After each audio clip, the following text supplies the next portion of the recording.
Bengal police शर्म करो, शर्म करो, शर्म करो। ममता दीदी की पुलिस उस पत्रकार से क्या उगलवाना चाहती है जो पुलिस न खोज पा रही है। कोई ऐसा सच है जिसे ममता सरकार और उनकी पुलिस दबाना या छुपाना चाहती है। पत्रकार को गिरफ्तार करके लोकतंत्र की हत्या करना चाहती है और छोटी मछलियों को गिरफ्तार करके ऐसा दिखाने का प्रयास न करें कि बहुत एक्शन हो रहा है। आप उसके लिए बदले की कार्रवाई नहीं कर सकती। हम संदेश खाली की महिलाओं के साथ धोखा नहीं कर रहे हैं। मेरी सलाह है अभी भी समय है, सुधर जाए। शर्म तूफान को रिहा करो, रिहा करो, रिहा करो। प्रेस क्लब ऑफ इंडिया के बाहर आप खड़े हैं, काली पट्टी हाथों पर बांधी हुई है, क्यों आए हैं आप? देखिए, हम लोग रिपब्लिक मीडिया की तरफ से आए हुए हैं और हमारा एक साथी को बंगाल पुलिस ने चोरों बदमाशों की तरह गिरफ्तार किया है। उसका दोष सिर्फ इतना था कि वो संदेश खाली जैसे आपराधिक जगह पे जहाँ पे इतने कुकर्म हुए, इतने कांड हुए हैं, वहाँ की तफ्तीश करने गया था, वहाँ की खबर करने गया था।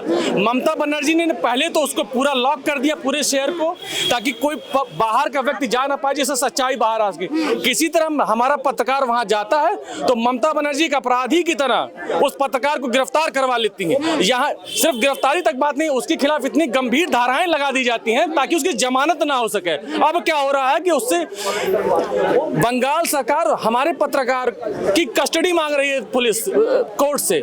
सवाल ये है कि आखिर ममता दीदी की पुलिस उस पत्रकार से क्या उगलवाना चाहती है जो पुलिस न खोज पा रही है। शाहजहां शेख का पता पुलिस के पास है नहीं, अपराधियों के खिलाफ क्या एक्शन लेना है इसका कोई ब्लूप्रिंट उनके पास नहीं है। सिर्फ पत्रकार को गिरफ्तार करके लोकतंत्र की हत्या करना चाहती है और कुछ नहीं है। ममता दीदी को मेरी सलाह है अभी भी समझ जाए, लोकतंत्र में भरोसा करें, सिर्फ लोकतंत्र का नाम न लें, लोकतंत्र की रक्षा करने का भी काम करें। वो संविधान की शपथ उन्होंने भी ली है और पुलिस और प्रशासन भी संविधान और नियमों के दायरे में है। सिर्फ आपकी कोई आलोचना कर दे, आपकी खबर, आपके यहाँ कोई घटना दुर्घटना हो उसकी रिपोर्ट कर दे, आप उसके लिए बदले की कार्रवाई नहीं कर सकती। मेरी सलाह है अभी भी समय है, सुधर जाए।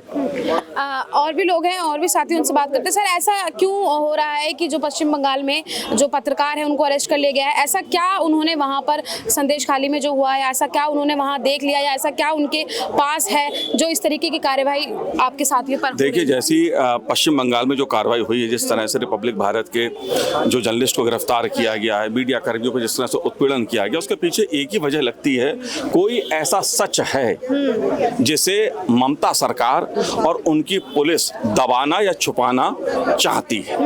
वो नहीं चाहते हैं कि वो सच देश और दुनिया के सामने आए।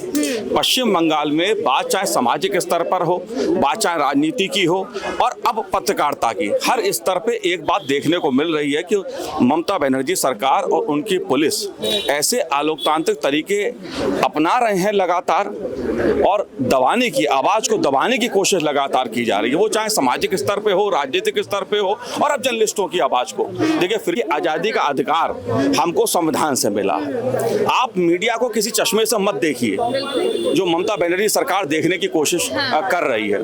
घटना घटी है, अगर कोई मीडिया संस्थान, कोई पत्रकार उसको उजागर करना चाहता है तो उसे करने देना चाहिए। उसको दबाना या पुलिस के जरिए उसको पकड़ना, गिरफ्तार कराना, एक तरह से आप आवाज को दबाने की कोशिश करते हैं, क्योंकि एक पत्रकार जो है, जो घटना है उससे आम जनता को अवगत कराता है, देश और दुनिया को खबर देता है और उस पर तोहमत लगाना, उसको डराना धमकाना कि तुमने ऐसा क्यों दिखाया, किस लिए दिखाया, ये मुझे लगता है ये गलत है, देश के लोकतंत्र के लिए अच्छा नहीं है।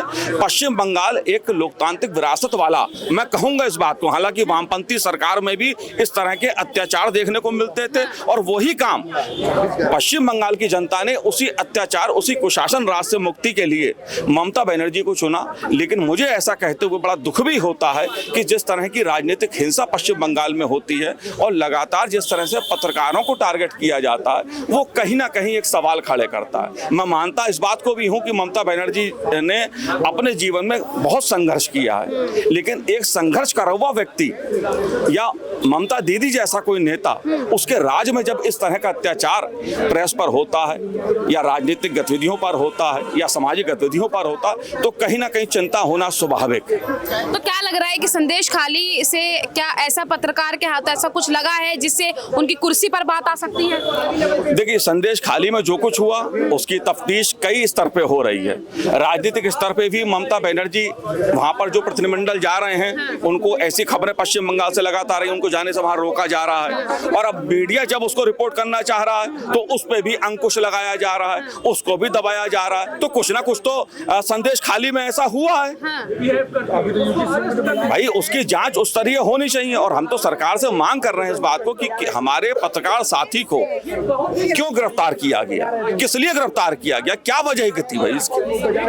तो अब आप आगे क्या करेंगे आपके साथी को छुड़वाने के लिए? देखिए, लगातार आज पहला दिन था हम लोगों का। हम लोगों ने प्रेस क्लब ऑफ इंडिया पर प्रोटेस्ट दर्ज कराया है और ममता सरकार से हम लोगों ने मांग की है कि सबसे पहले उस पत्रकार को रिहा किया जाए, उनके खिलाफ जो भी मामला दर्ज किया गया है उसको वापस लिया जाए। दूसरी हमारी ये है कि लगातार देश के अलग अलग हिस्सों में पत्रकारों पर जिस तरह के अत्याचार और गिरफ्तारी देखने को मिलती है, देश में पत्रकारों को स्वतंत्रता के साथ, आजादी के साथ काम करने का अवसर देना चाहिए हर किसी को। देश की जनता को भी इसको देखना समझना चाहिए कि कौन सरकार क्या कर रही है। और आगे जहां तक आपने पूछा, आगे हम लोग national union of journalist India के बैनर तले 3 बजे बुधवार को प्रदर्शन रखा है जंतर मंतर पर। हम प्रोटेस्ट करेंगे इस घटना के विरोध में और उसके बाद हम लोगों की योजना देश की राष्ट्रपति को, प्रधानमंत्री जी को, देश के गृह मंत्री, जो भी लोग हैं, पश्चिम बंगाल के राज्यपाल महोदय को हम लोग एक रिपोर्ट देंगे, एक ज्ञापन देंगे उनको और सुरक्षा की, पत्रकारों की सुरक्षा की मांग करेंगे, स्वतंत्रता की मांग करेंगे। देश दुनिया की जो खबर लोगों तक पहुंचाता है अब वो ही सुरक्षित नहीं है। संदेश खाली से जिस तरीके की घटना हुई उसके बाद पत्रकार साथी को अरेस्ट कर लिया गया, क्या कहेंगे आप एक महिला पत्रकार हैं? मैं तो यही कहूंगी कि अगर ममता बनर्जी, जैसा कि उन्होंने सदन में बयान दिया कि वहां पे कुछ नहीं हो रहा है, सब ठीक ठाक है, ये राजनीतिक एक शाहजहां शब्द का उन्होंने इस्तेमाल किया, यानी कोरियोग्राफ्ड है, ये एक बनाया हुआ मुद्दा है, ऐसा कुछ है नहीं। फिर उसके बाद वहां के 2 लोगों गिरफ्तार भी हो गए। तो छोटी मछलियों को गिरफ्तार करके ऐसा दिखाने का प्रयास न करें कि बहुत एक्शन हो रहा है, क्योंकि जो मास्टरमाइंड है शेख शाहजहां, वो 5 जनवरी से लापता है।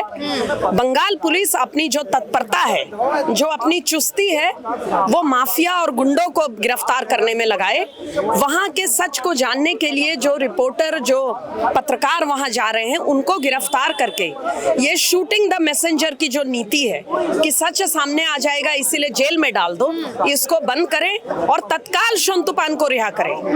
और ये भी सुनिश्चित करें, प्रशासन को निर्देश दें कि आगे किसी को वहां की सच्चाई पता करने में, जाने में रोका ना जाए। आपने जंतर मंतर पर प्रदर्शन करने का ऐलान जो है वो कर दिया है, तो क्या आप चाह रहे हैं कि जो सेंट्रल गवर्नमेंट है वो भी हस्तक्षेप करे? और हम कोई राजनीतिक यहाँ नीति या बयान देने नहीं आए हैं। हम यहाँ केवल इसलिए एकत्र हुए क्योंकि हम बहुत परेशान हैं और चिंतित हैं बंगाल में जो हुआ उसके बाद मीडिया के रवैये को लेकर। जो संतुपान के साथ रवैया हुआ अन्य लोगों के साथ होगा, तो क्या हम संदेश खाली की महिलाओं के साथ धोखा नहीं कर रहे हैं? उन्होंने कितना साहस दिखाया सामने आकर के अपनी बात उठाने का, कितना डर और आतंक के बीच उन्होंने ये हिम्मत दिखाई। अगर ऐसा किया जाएगा तो आगे भी किसी को वहां जाने में दिक्कत आएगी। हमारी मांग संतुपान की रिहाई है और नहीं अगर हुई और पत्रकारों पे दूसरे रोक लगाए गए तो बेशक दोबारा प्रदर्शन भी होगा और हमारी टीम बंगाल जाएगी। बहुत बहुत धन्यवाद। तो आपने देखा कि पश्चिम बंगाल में जो भी जो संदेश खाली जगह है वहाँ पर जिस तरह की घटना हुई और उसके बाद संतुपान जो पत्रकार है उसे अरेस्ट कर लिया गया, उसको लेकर आज प्रेस क्लब ऑफ इंडिया के बाहर तमाम लोगों ने प्रदर्शन किए हैं और उन्होंने उसकी रिहाई की मांग की है। और साथ ही ये निशाना साधा है पश्चिम बंगाल पर, ममता बनर्जी पर, कि वो अपनी जो है वो राजनीतिक रोटियां इसके जरिए जो है वो सेकी जा रही हैं और साथ ही वो डर रही हैं कि शायद वहाँ पर कुछ ऐसा हुआ था संदेश खाली में जिससे ममता बनर्जी जो है डर रही हैं, इसलिए पत्रकार को अरेस्ट कराया जाएगा। कुछ ना कुछ जो है वो वहाँ असर सामने आ सकता है। आप क्या सोचते हैं, क्या राय रखते हैं, कमेंट बॉक्स में अपनी राय हमें जरूर बताएं। कैमरा पर्सन गजनवी पाशा के साथ मैं निशा लखवाल, जनहित टाइम्स, दिल्ली।